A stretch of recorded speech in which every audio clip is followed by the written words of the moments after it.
Pemirsa, UMKM menjadi unggulan saat ini yang patut diperjuangkan eksistensinya demi menjaga perputaran ekonomi di tengah pandemi COVID-19. Eksistensi UMKM menjadi semakin kuat dengan proses MOU yang memperjelas program kerja dan menggandeng langsung pemerintah di dalamnya.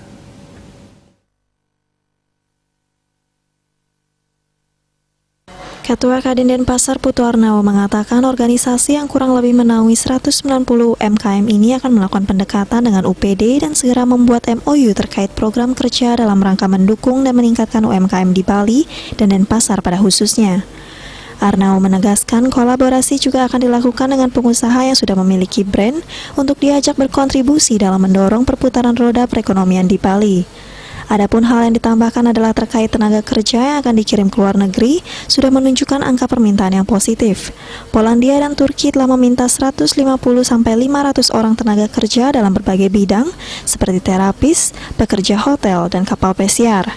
Bukan hanya SDM, tetapi juga tercatat permintaan berupa produk dari Rusia. Tentunya dengan pendekatan ke OPD, karena di masing-masing OPD kan sudah jelas itu fungsi dan tugasnya masing-masing. Tentunya untuk di lokal UMKM yang tidak kalah menariknya, ini adalah hal yang sangat penting, karena di Kadin itu kami punya sekitar 190 UMKM yang tergabung di Kadin Denpasar. Kerjasama seperti yang saya bilang tadi itu, kita dengan OPD akan membuat MOU dulu. Setelah MOU itu nanti akan jelas isi, tugas, dan lain sebagainya di sana.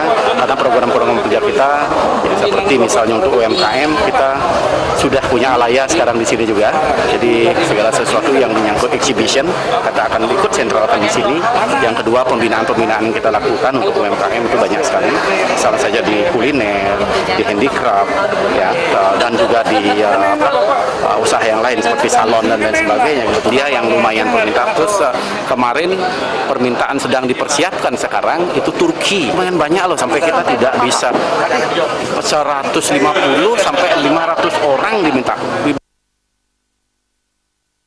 Tentunya ke depannya perkembangan tersebut tetap berlanjut. Belum lagi telah ada dukungan berupa vaksin yang diharapkan mampu memulihkan berbagai sektor termasuk perekonomian di Bali. Regita Cahyani, Bali TV.